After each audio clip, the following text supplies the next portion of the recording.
Dear students, this session is on senescence. So senescence is also known as biological aging or simply aging. Senescence is same as the term aging. We used both the terms for the same process, aging as well as senescence. So change in the biology of an organism as it ages after maturity. That is known as the aging, the biological aging or senescence. Change in the biology of an organism as it ages after maturity. Means after it reaches maturity, then the changes that is taking place in the body is considered as biological aging or senescence. And these changes affect all the cell functions, and thus affects the organism as a whole. It is affecting each cell and thus affecting the functions inside the cell. Since cells are affected, various organs are affected, and since various organs are affected, the organism is affected as a whole, and the organism undergoes the process of aging. So when organisms attain normal size, their growth stops due to unknown reasons and later shows degenerative changes resulting in aging. And the degenerative changes that occur after organism has reached the peak of its activity and culminate in death are collectively called senescence or aging. So this senescence or aging that will finally culminate in death of the organism. So the degenerative changes that occurs in the organism after the peak activity has reached is known as senescence or aging, and that will finally result in the death of the organism. So as the organism grows older, the several changes are taking place in the body. So that is given here as points. The metabolic activities gradually slow down. Capacity to replace worn out cells decreases. The power to repair the worn out tissues and organs lessens. The power of resistance to diseases decreases. The ability of adaptation to environment declines. Finally, some vital organs such as heart, brain, kidney, liver stops functioning altogether, and that will result in death of the organism. So senescence or biological aging is the degenerative changes that occur after the organism has reached the peak of its activity. That is, after it has reached maturity, and these degenerative changes culminate in death. And these changes which are occurring in the body is known as senescence or aging. So aging is associated with changes in dynamic biological, physiological, environmental, psychological, behavioral and social processes. This is according to National Institute on Aging. The views of National Institute on Aging. According to NIH, aging is associated with changes in dynamic biological, physiological, environmental, psychological, behavioral and social processes. And some age-related changes are benign, such as graying hair. That change is benign. But other changes that occur in the body results in declines that results in declines in function of the senses and activities of the daily life, and it will result in increased susceptibility to and frequency of diseases, frailty or disability.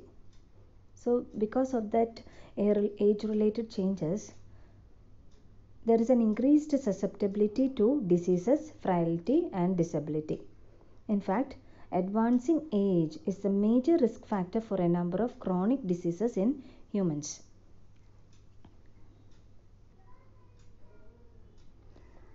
There are certain theories to explain aging or this senescence, and all these theories are what they explain some features of this aging or senescence. None of the theory explain it completely. So in humans, the peak activity of the body, that is the peak activity after which the degenerative changes starts taking place. That peak activity is thought to reach at about 30 years of age. That is an average. Okay, it is around 30 years of age. Thereafter, the body shows signs of senescence. Body will start showing signs of aging.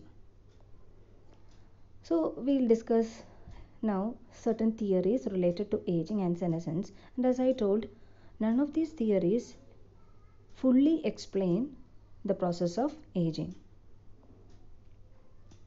So there are theories like the free radical theory, DNA and genetic theories, Hayflick limit theory, mitochondrial decline theory, wear and tear hypothesis.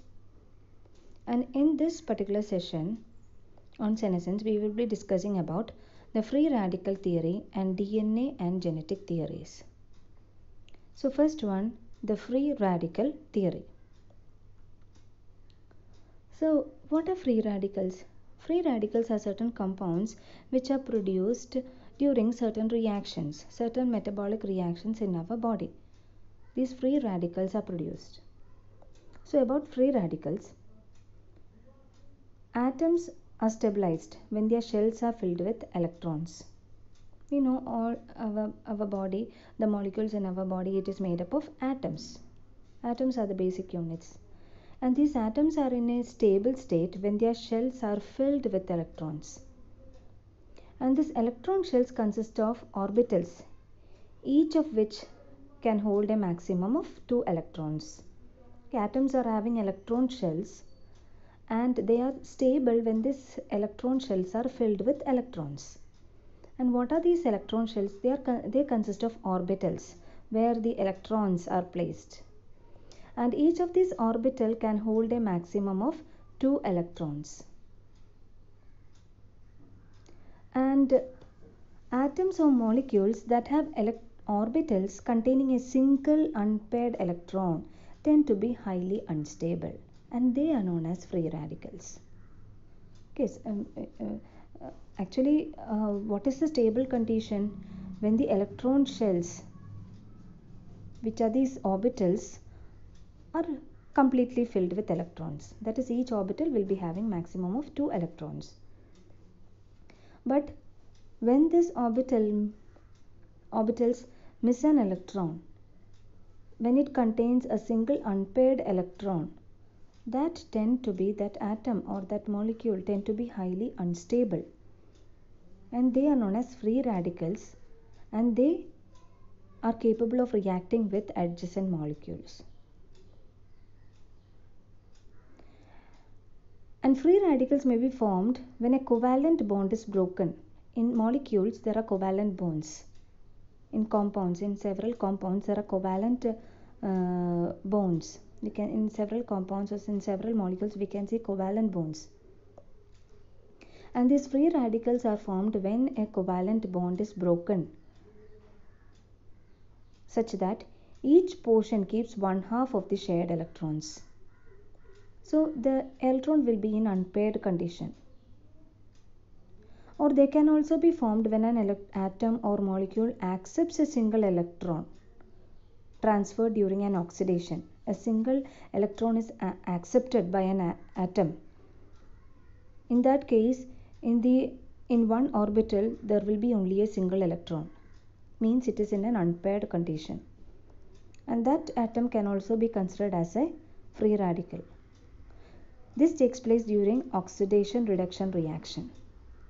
So sometimes an atom in a molecule can lose an electron and become a free radical, or it can accept an electron and become a free radical.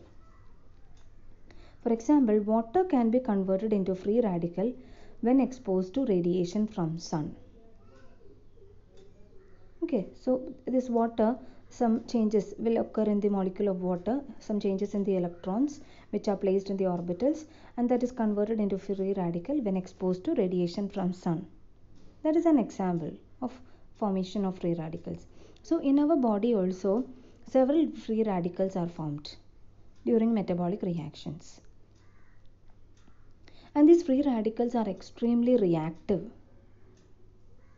Okay, free radicals are extremely reactive and capable of chemically altering many types of molecules, including our proteins, nucleic acids, lipids.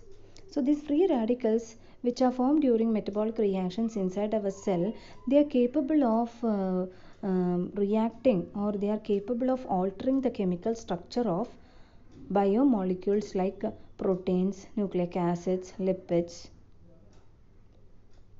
And these alterations keep accumulating, and that will deteriorate the cell function, and that will finally result in aging. Means the cell functions are the capability of the cell will be reduced, the different capabilities for metabolic reactions as well as other functions will be reduced, and that will ultimately result in the aging process.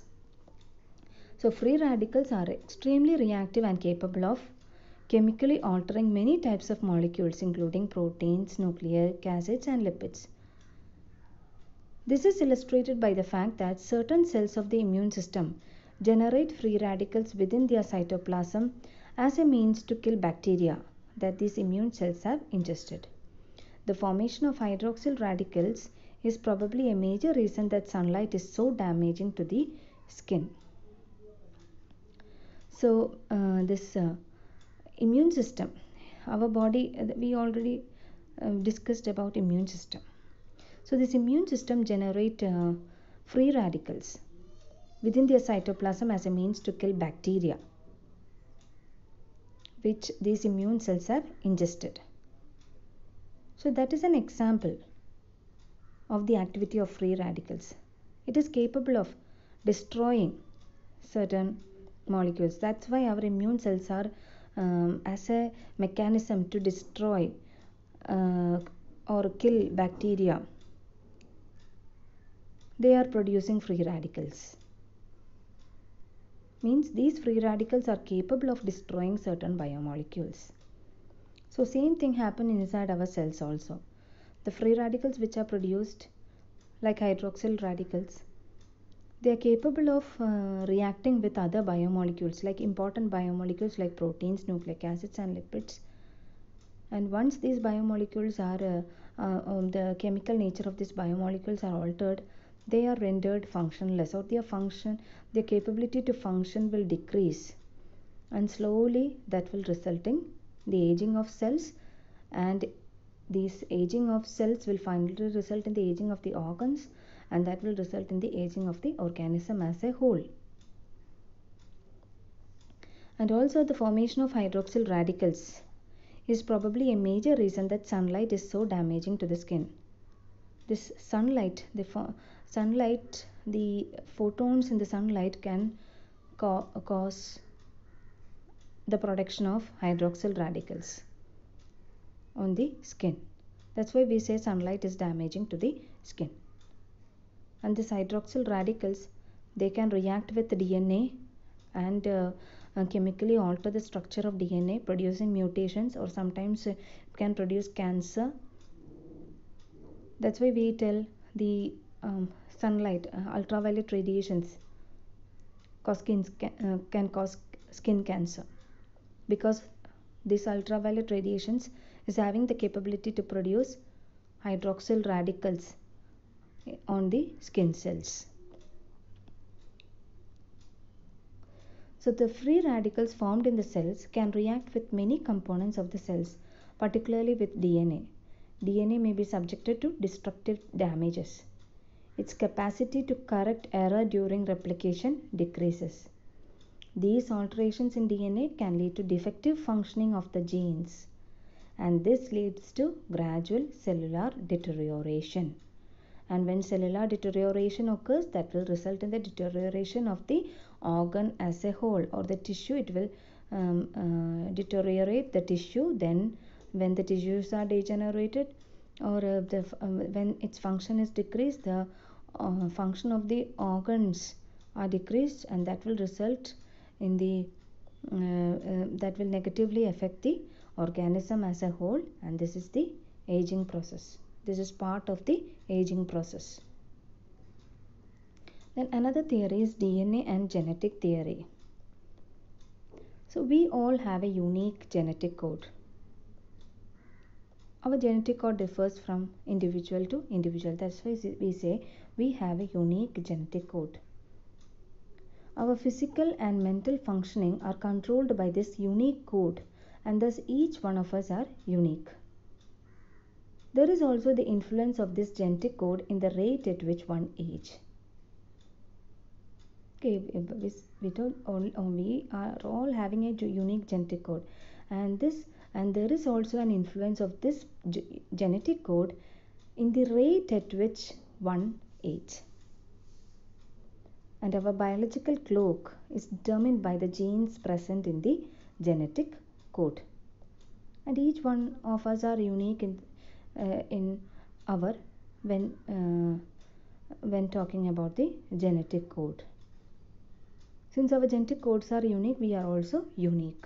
We differ from each other. Each and every individual differ from each other.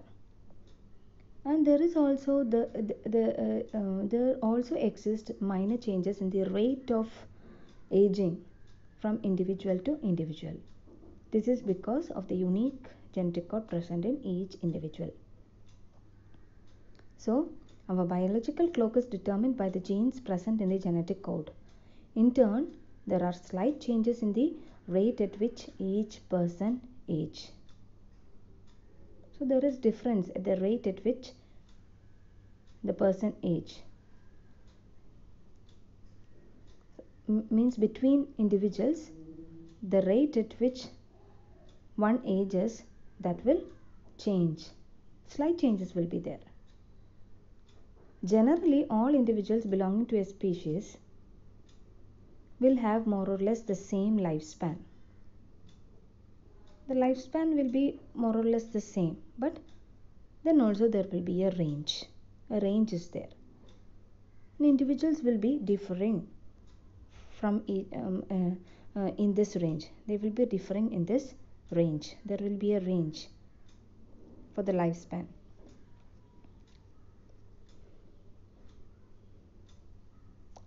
So when this genetic code is damaged, it can accelerate the rate of aging process. So we already told our aging, the rate of aging is determined by the genetic code. So that's why there is slight changes between individuals at the rate at which one age. The rate of the signs of aging are shown by a person after the maturity. The signs of aging process are shown by like graying of hair, the deterioration of the skin, then other dysfunctioning of the organs. These are the physical manifestations of aging, and it differs from individual to individual. Some age fast, some age slow, and this is determined by the unique genetic code each individual is having.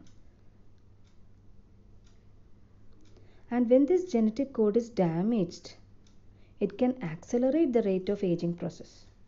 So when one person's genetic code is damaged, or when alterations are there in the genetic code, that can accelerate the rate of aging process. So the person age fast, and this DNA, it is easily oxidized because of the reaction of free radicals produced inside our cells. Okay, so when the DNA is oxidized, it is getting damaged, and this damage is accumulated from unhealthy diet, lifestyle, toxins, pollution, radiation. So people subjected to all this, that is unhealthy diet, lifestyle, toxins, pollution, radiation, in them the DNA gets easily oxidized, or the DNA is damaged, and they may age fast. Then another one theory that explains gene damage is telomerase theory of aging. Telomerase theory of aging. So here we need to know what are these telomeres. Telomeres are the ends of DNA. This is a strand of DNA, and you can see at the end the end regions which is marked in yellow color, they are the telomeres. This is another diagram which is showing telomere, position of telomere. You can see a cell, and inside the cell there is nucleus. Inside the nucleus there are chromosomes. And one chromosome is enlarged and shown here, and the end of the chromosome, which is marked in red color, that is known as the telomere. And the molecular structure of the chromosome is shown here as DNA. Chromosome is made up of DNA, and the molecular structure is shown and it is marked as DNA. You can say it is double-stranded DNA structure. So this is another diagram. You can see the chromosome. At the end of the chromosome is marked telomeres. It is marked in purple color. And you can see the second image. It shows the cell division. One cell is dividing into two. Then the two cell is dividing into four. And these four cells are dividing into 8. And with each of these cell division, the telomere, the size of the telomere will decrease. Okay, that is a normal activity which is taking place in our body. The size of the telomere or the length of the telomere will decrease. That is shown in the third image. With each cell division, the first cell, in the first cell you can see the chromosome which corresponds to this first cell, it is having the telomere. And in the second case, when one cell divides into two, then in the chromosome you can see the telomere has decreased in size. Then when these two cells have divided into four, you can see in the chromosome the telomere length has again decreased. And when these four cells have divided into 8, in each of these 8 cells you can see the telomere length is again shortened or decreased. This is known as telomere shortening. So with each cell division, our telomere, the length of the telomere is getting reduced. And it is said that this will result in aging. This decrease there is some connection with the length of the telomere and the aging process in our body. So this is biologically determined. This is a normal process which is happening in our body, that is shortening of the telomere, shortening of the length of the telomere. And it is said that this shortening varies from person to person, and this is determined by genetic factors. And that's why we say that there is change in the rate of aging from person to person. Some person age fast, some persons age slow. So this is another image showing the telomere shortening. You can see the telomere in one cell, the first cell which is about to divide, that it is marked in green color, the telomere in the chromosome. And when that cell has divided into two, in each of these two cells the telomere, the length has decreased. And when these telomere decrease in its length, and when it reach a particular length, the cell will again no more divide. It will stop dividing and the cell will die. And that will result in cell death in our body. And when the cells are dying, that will affect the tissues, and the tissue function as a whole is affected, and that will affect the organ function. And when the organ functions are affected, our body as a whole is affected. So telomerase theory of aging. Telomeres, they are terminal ends of chromosomes. Telomere shorten every time a cell divides. It is a natural process. Shortening of telomeres lead to cellular damage due to the inability of cell to duplicate itself correctly, ultimately lead to cellular dysfunction. When there is cellular dysfunction, that will affect the tissues, and when there is dysfunction of the tissue, that will affect the organs, and when the organ function is affected, that will affect the body as a whole. And some of the organs may stop functioning, and that will result in the death of the organism. That's how the aging culminates in death. So several studies show that only cells that are able to resume expression of telomerase continue to proliferate indefinitely. So in certain studies it is shown that in cells where the telomerase expression is resumed, that is, this telomerase is not decreasing in size, or the telomerase is kept active, that will continue to proliferate indefinitely. It will continue dividing. It will not stop dividing, and this happens in cancer cells. In certain cancer cells this happens. Means it will not stop dividing, it will continue dividing. Normally in normal cells what happens is, with each division, when we culture certain cells in culture media, what happens is these cells divide, and at one stage the division will stop because of this decrease in the telomere length. But in cancer cells this does not happen. It will keep on dividing. So not only do the telomerase expressing cells continue to divide, they do so without showing signs of normal aging processes seen in control cultures. So these telomerase expressing cells, means in cells where these telomerase are there, or it is expressed indefinitely, in those cells they do not show any aging features. That is also there, and they continue to divide. So this telomerase, also these studies prove that telomerase is very important for division.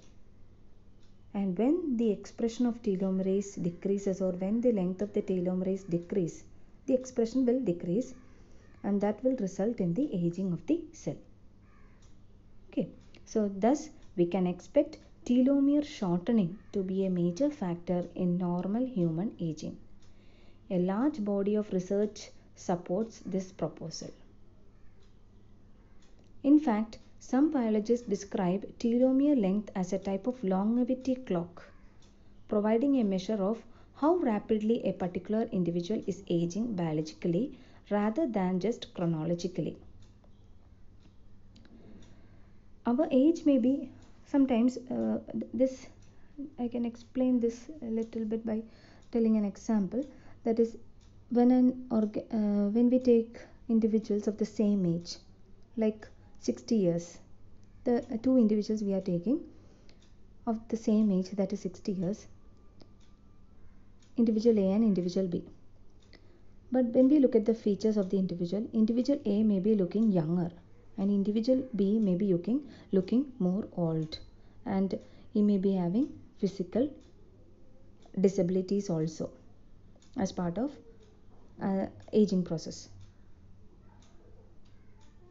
This is explained by this last point, that is the longevity clock. In fact, some biologists describe telomere length as a type of longevity clock, providing a measure of how rapidly a particular individual is aging biologically rather than just chronologically. So this telomere length, I earlier told, this telomere length is also, the shortening of this telomere length may also differ from individual to individual, and that is controlled by the genetic factors, and that determines this change in the rate of aging between persons. Okay, so this is about telomerase theory of aging.